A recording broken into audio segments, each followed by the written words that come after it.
Por favor, indique su nombre completo, RUT, e inicie su exposición. Muchas gracias, mi nombre es Cristian Nicolás Aste Mejías, soy abogado, contador, mi RUT es 10.823.135-1. Comparezco en esta audiencia pública en mi calidad de abogado, especialista tributario y también presidente de la Comisión Tributaria de la Cámara Nacional de Comercio. Por lo tanto, centraré mi exposición en dos focos que son relevantes para la organización gremial que represento en esta oportunidad y además en dos temas que son de mi expertise profesional. Primero, el tema tributario, los principios tributarios que si nosotros observamos y está en la exposición en el pendrive, en el PowerPoint que desarrollé, está expuesta el recorrido normativo que ha tenido los principios tributarios en nuestro ordenamiento jurídico desde el Reglamento Constitucional Provisorio del año 1812 hasta la Constitución de 1980 que se quiere cambiar. De ahí hacia adelante, nosotros nos quedamos en la Constitución. No quiero centrarme en lo que es el recorrido normativo porque es muy largo, entonces quiero avanzar con lo que es la Constitución de 1980 y cómo recoge este principio y lo que se está proponiendo en el anteproyecto constitucional. En la Constitución de 1980 está básicamente en el artículo 19, número 20, la igual repartición de los tributos en la proporción o progresión o forma que fije la ley. Así está definido. Los tributos en nuestro sistema reconocen su origen en la Cámara de Diputados y tiene iniciativa exclusiva en esa materia el Presidente de la República. Ahora yo quiero avanzar al contenido del proyecto constitucional, que está en varias páginas más adelante del proyecto. Específicamente en la propuesta está contenida en el artículo 38, número 2, que ahí es donde por primera vez se hace una mención y se distingue a los tributos de los impuestos.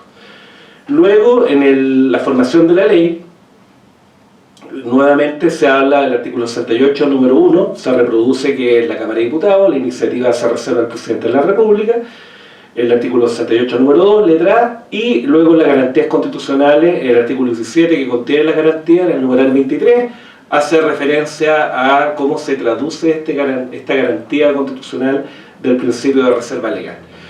¿Cuál es el único punto acá que la Cámara Nacional de Comercio y yo como profesional en esta materia quiero subrayar o enfatizar que se complemente?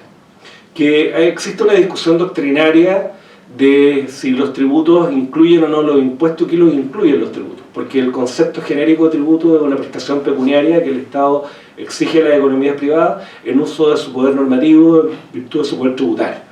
Entonces, los tributos incluyen los impuestos, las tasas y las contribuciones. ¿Por qué esto es importante? Porque el principio de legalidad supone que todos los elementos de la obligación tributaria, de todas estas formas de tributos, deben estar en la ley. Pero cuando la Constitución habla de tributos e impuestos, permite al intérprete decir, mira, es distinto tributo de impuestos.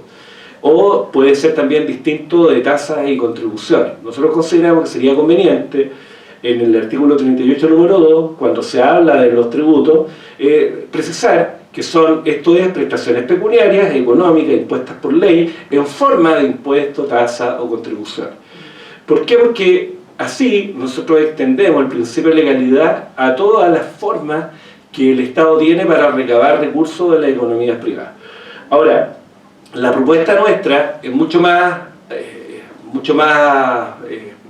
avanzada en términos de recoger lo que está incluido en otros ordenamientos jurídicos, como la Constitución de Portugal, Dinamarca, de Alemania, de Irlanda, de Finlandia, de Suecia, hasta de Rusia, en orden a que existe un capítulo del sistema fiscal y en este capítulo del sistema fiscal se haga presente que en los tributos se incluyen todas estas cargas tributarias que el Estado impone a los privados, es decir, cualquier carga económica que el Estado imponga a los privados tiene que estar reservada a la ley.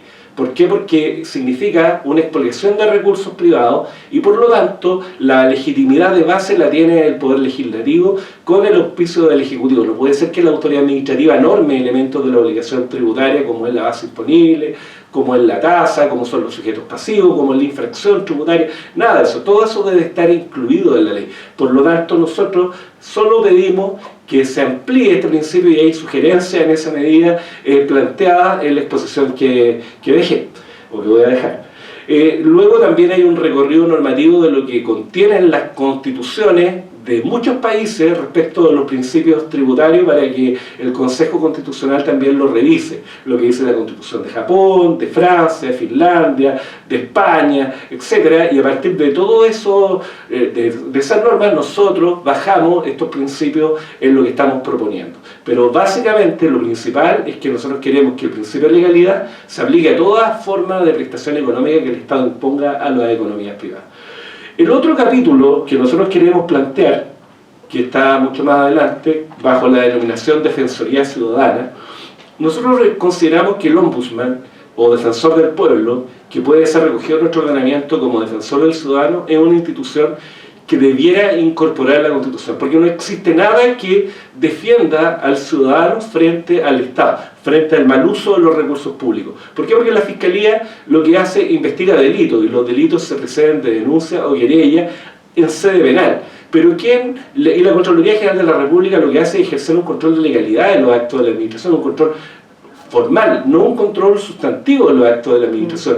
Y debe haber alguien que proteja a los ciudadanos del despilfarro de los recursos, alguien que proteja al ciudadano de agendas políticas que apelen a la violencia para imponerse y no a los votos, que recurran al chantaje de la presión violentista, del lumpen anárquico que se toma las calles y destruye la propiedad pública. ¿Quién ejerce acciones contra esos individuos? ¿Quién ha investigado a esa gente? Si no existe una querella o una acción penal, alguien debe hacerlo. O frente al abuso, a la competencia desleal, que es víctima el comercio, de la informalidad, de la piratería, el contrabando. ¿Quién protege al ciudadano? Entonces nosotros consideramos que debiera existir una institución, pero no para crear más Estado, sino una institución que lo que haga es recoger a todos los funcionarios de las entidades públicas que ya cumplen esas funciones. Por ejemplo, el CERNAC, que defiende al consumidor, que dependa del ombudsman o defensor del ciudadano. El defensor del contribuyente, que dependa también del ombudsman o defensor del ciudadano. ¿Para qué? Para que el ciudadano pueda tener una entidad que sea contraparte frente al accionar o el accionar activo u omisivo de la autoridad administrativa frente a recursos públicos. Entonces nosotros lo que decimos es: conformemos una institución como el Defensor del Ciudadano, démosle rango constitucional y protejamos de verdad al ciudadano. Que el ciudadano, ¿quién lo protege? ¿Quién protege a las víctimas del lumpen? ¿Quién protege a las víctimas de los delincuentes? ¿La policía? ¿La Fuerza Armada? ¿Quién? ¿Quién lo protege? Tiene que haber una institución, un Estado de Derecho, alguien tiene que hacer valer los derechos. No sacamos nada con que existan acciones que requieren abogados para poder materializarse. Si los derechos sin acción es un cuerpo sin alma. Los derechos requieren accionarse, requiere que alguien lo haga valer, y por lo tanto nosotros lo que decimos es: ¿por qué no nos damos la oportunidad de incorporar una figura que ha tenido éxito en otros países? Y hago también un recorrido de la normativa del derecho comparado, que incorpora el derecho del ciudadano. Incorpora el ombudsman en Suecia y lo incorpora en el Reino Unido con acento en el tema de salud. Alguien debe proteger al ciudadano frente al abuso de las autoridades, del abuso de los recursos públicos. Hay entidades, por ejemplo, en el tema de salud, hospitales, que los pabellones están desocupados y la gente reclama. ¿Y quién hace eco de eso? Tiene que haber delito para que lo haga. Entonces tiene que haber una institución. Uno dice: bueno, la Contraloría, pero la Contraloría ejerce un control de legalidad de los actos administrativos, punto. Entonces, lo que nosotros queremos es aprovechar esta oportunidad para conformar una institución que tenga fuerza, que haga fuerza frente a los abusos del poder estatal, pero también del poder privado, frente al problema de la colusión. ¿Qué es lo que hay? Corporaciones que lo que en definitiva le significan a la gente 7.000 pesos. Y los que lucran en definitiva son los abogados que ejercen las acciones públicas. Pero ¿y quién sanciona? Y debiera haber un colectivo institucional que proteja al ciudadano de todos estos abusos. Entonces, yo creo que es la oportunidad que tenemos nosotros de avanzar cualitativamente en lo que son los derechos de los contribuyentes, tal como avanzó la constitución anterior con el recurso de protección, que es una cuestión que fue precedida en las actas constitucionales, se incorporó antes con las actas constitucionales el recurso de protección, que no existía. Antes había el recurso de amparo, pero no existía la acción de protección. Y la acción de protección, ¿qué permite? Permite restablecer el imperio del derecho cuando existen actos o omisiones arbitrarias e ilegales. ¿Y qué es lo que significó? Un avance cualitativo de los derechos, porque la jurisprudencia avanzó y lo hemos visto a propósito del tema de la ISAPRE, etc. Entonces, lo que yo quiero subrayar es que sería interesante incorporar en el ordenamiento constitucional una institución como esta que recoja instituciones que hacen algo parecido. Muchas gracias. Agradezco su presencia y participación en este acto significativo. Muchas gracias. Gracias a usted.